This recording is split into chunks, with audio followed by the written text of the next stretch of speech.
Hello everybody, Yom Tov, happy Monday, and it's great to see you all, and I hope you all had a wonderful weekend.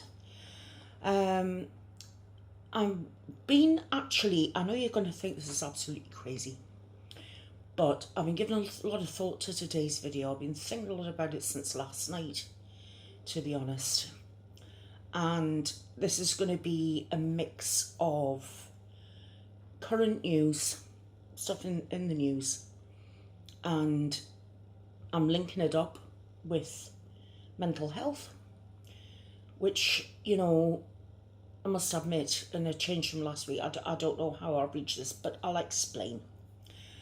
We all know what's been happening, excuse me, with Harry and Meghan, right? And a couple of things that I want to put my hands up to and say that I was wrong.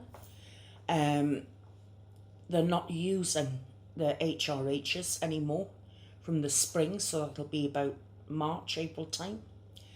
They'll not be able to sort of make money off the Sussex Royal. And, they're already pitching out to Netflix, from what I can gather. Apparently the Queen is upset. She knows that she's not going to be seeing very much of Harry in the future, which is a real shame, because I know they genuinely love each other.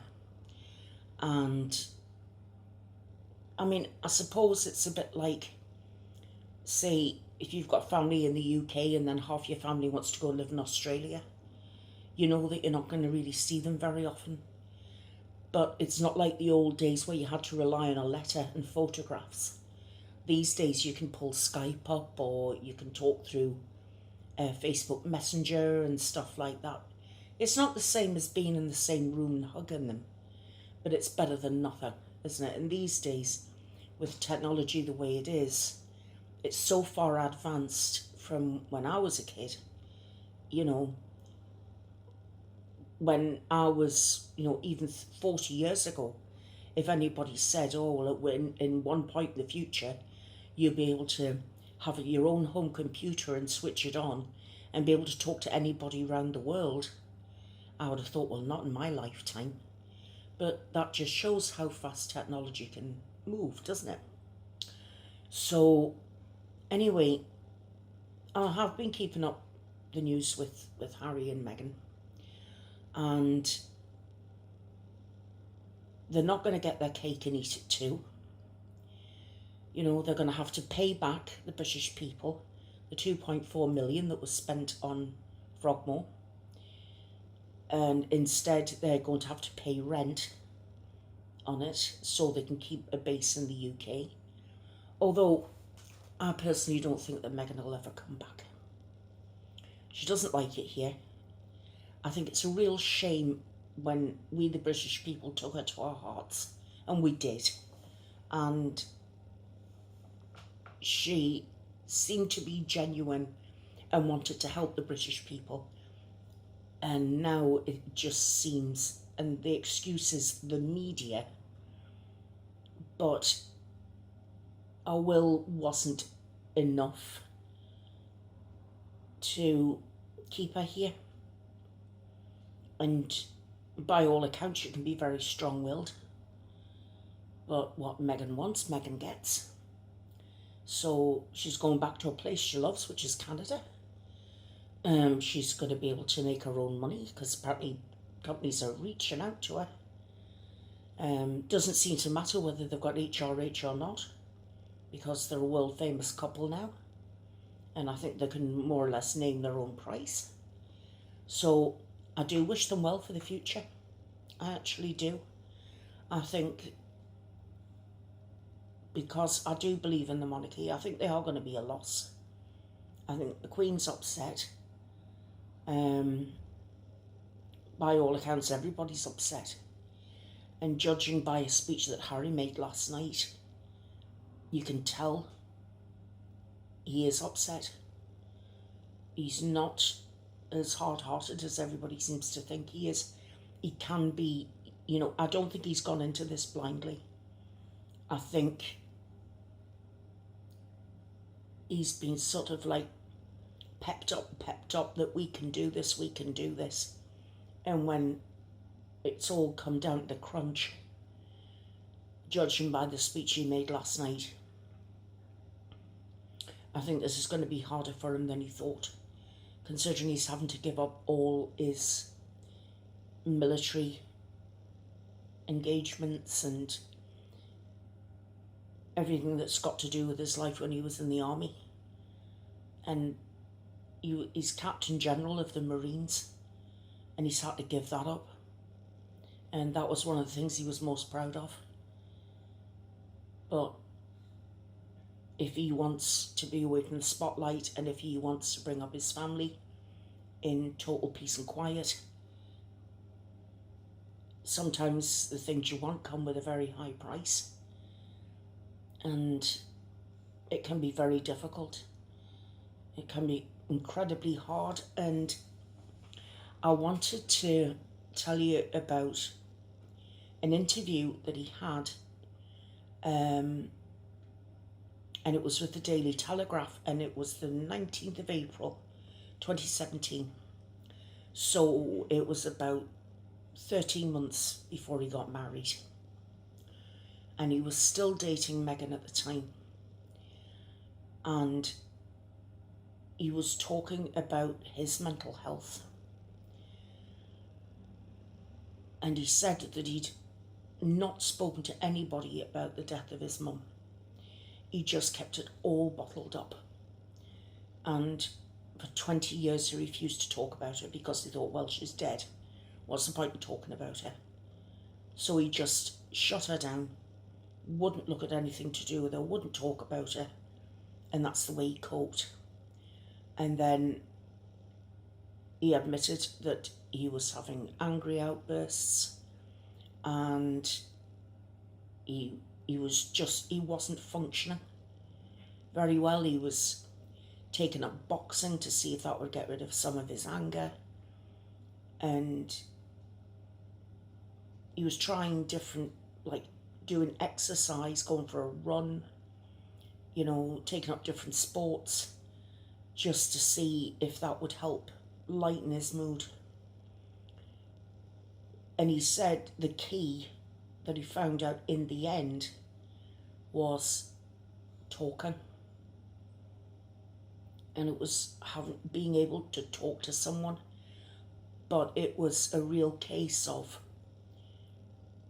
I know you don't know me and I don't know you, but I want you to sit there and I want you to listen while I talk to you.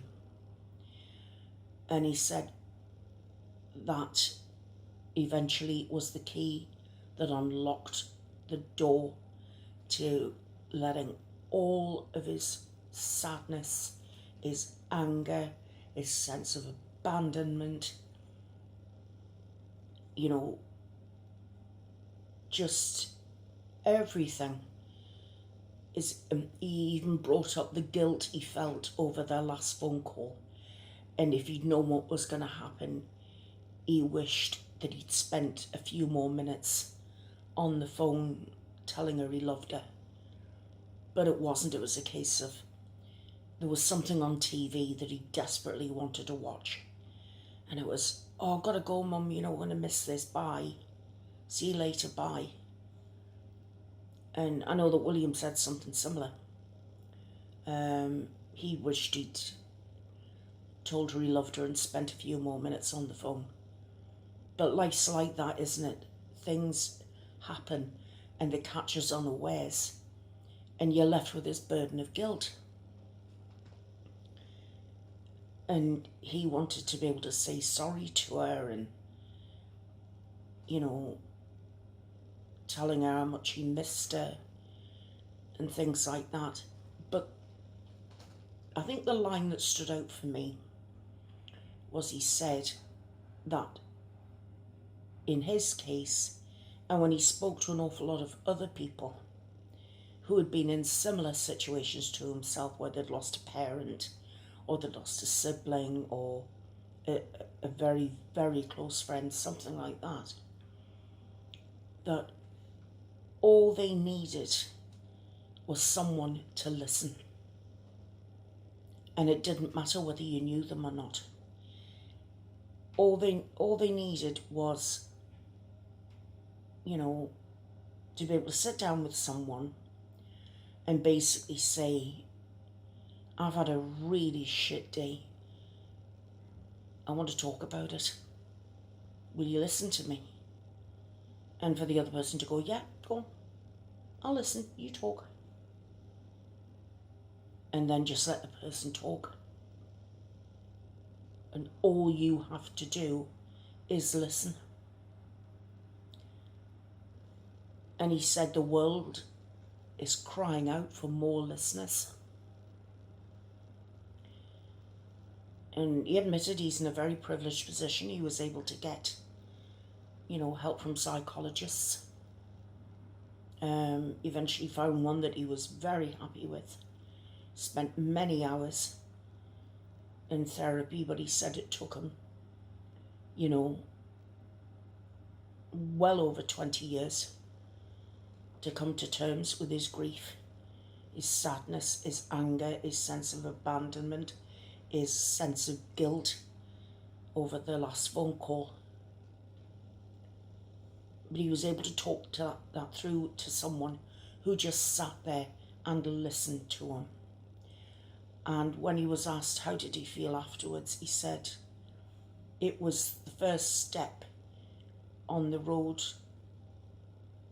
to helping him deal with his chronic depression, his pain, mental pain, the guilt, everything.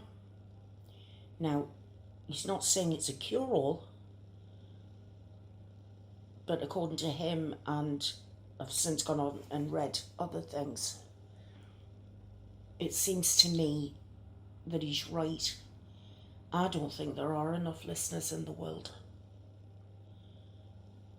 I think that we're so busy leading our own lives, doing our own thing, taking care of ourselves. And there are people out there who desperately need someone to listen to them.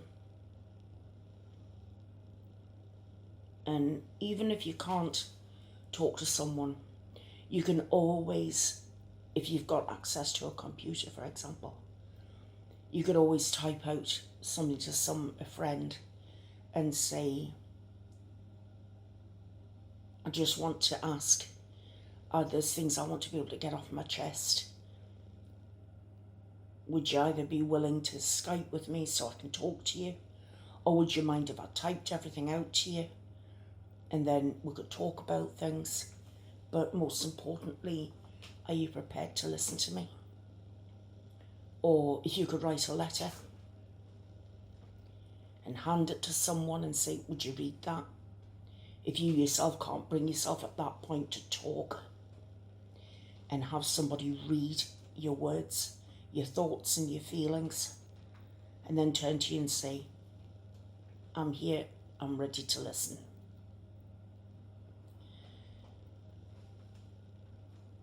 And I often wonder if someone had helped Harry when he was younger, if he'd got therapy when he was younger to help him deal with the things that happened to him, would he... I'm so sorry, you can hear my cats rustling in the background there. They've been busy sitting on a newspaper all day. They've got all the comfiest places in the world to sit, yet they're sitting on a newspaper.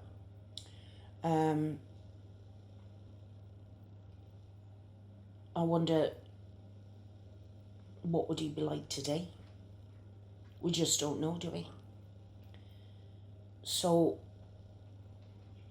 it was just funny when, you go from reading one article to another article. And I know he said it wasn't long after that it was him and William and Catherine that founded Heads Together, a mental health charity. But he puts great emphasis on the power of listening. And I think that if you could spare somebody half an hour or even an hour of your time and just listen to them talking,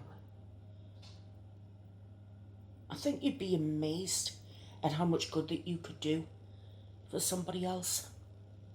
I mean, I really, really do.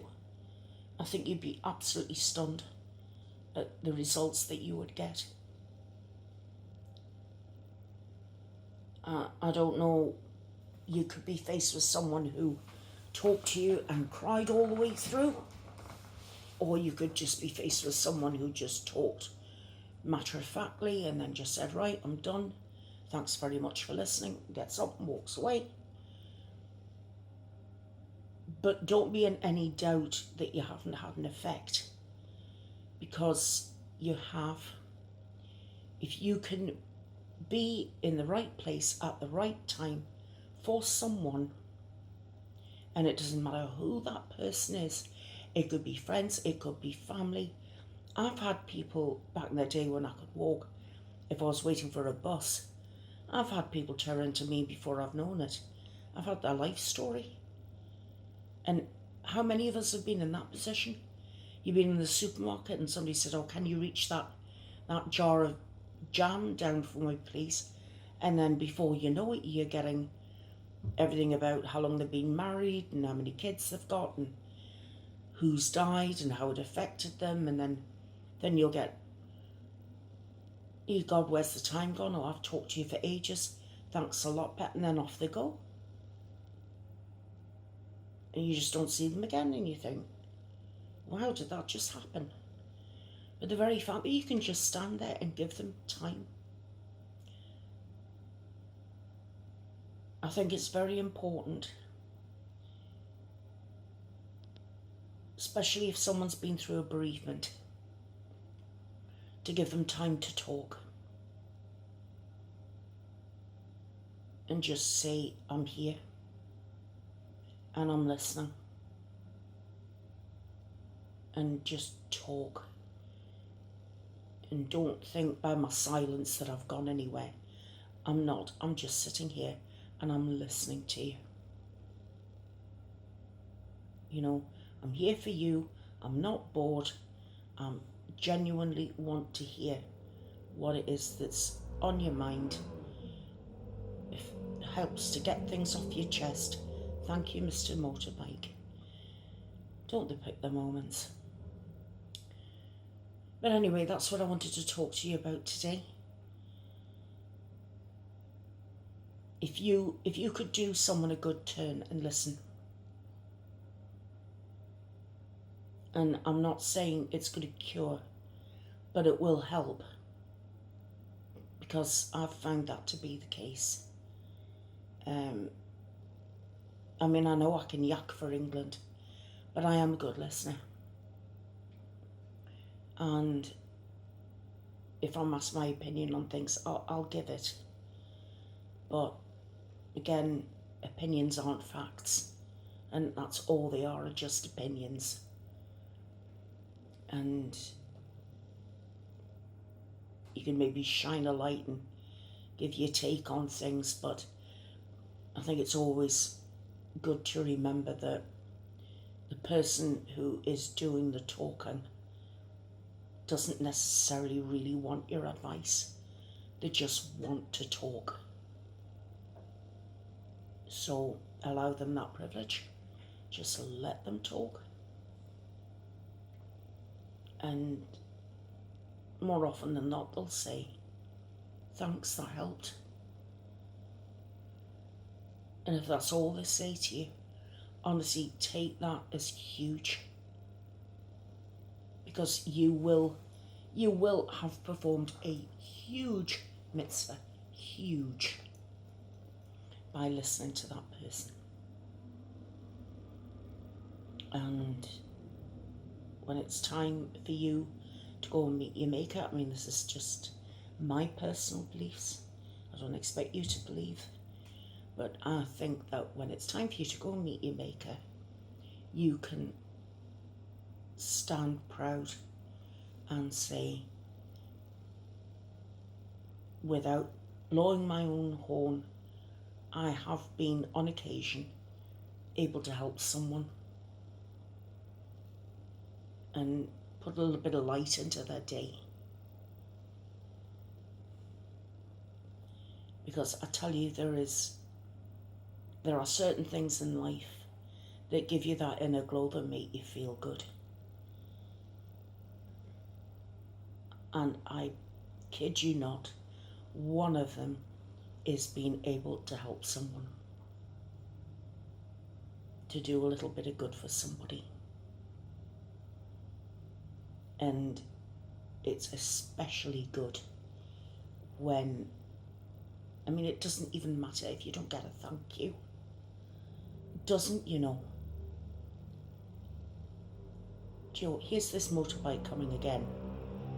Honestly, he's a menace. He terribly just roams around and around.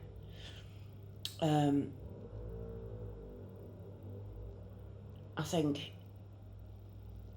just knowing that you've done something to help somebody can give you that real inner glow. And it's not pride, not like one of the 7 deadly sins, pride. It's like that sense of accomplishment, that I did something good and that helps me, you know. And it's like, well, that's my stint, that's me done for today, and I'm happy with what I've achieved. Other people might think, hey, do you know, that feels so good, I want to do that again. So they'll find other ways so they can increase this sense, and it makes them feel happy, you know. And hey, what's wrong with being happy? Absolutely nothing, you know.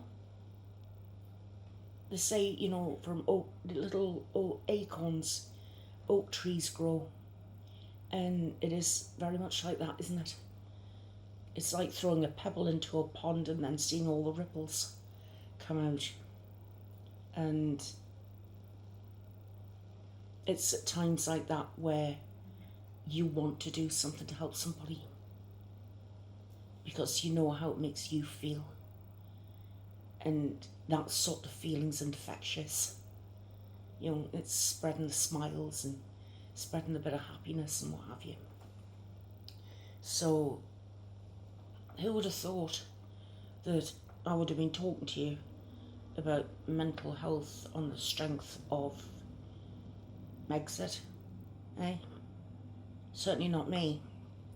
I would have never necessarily made the connection, but no, I was reading this article and eating cheese and onion crisps at the time. So whether it was the cheese and onion crisps, I don't know, that helped it along the way. I'm not sure. But hey, I love cheese and onion crisps. What can I tell you? There's one bit of good news that I do want to pass on to any of the paranormal crew who haven't heard yet. But I've been given permission to read the supernatural fanfic.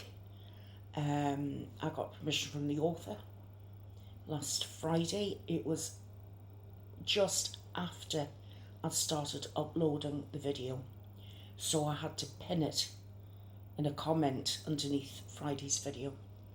But just let everybody know who hasn't seen that video yet, that starting this Friday, I will be reading the first episode of many, many episodes of this supernatural type fanfic.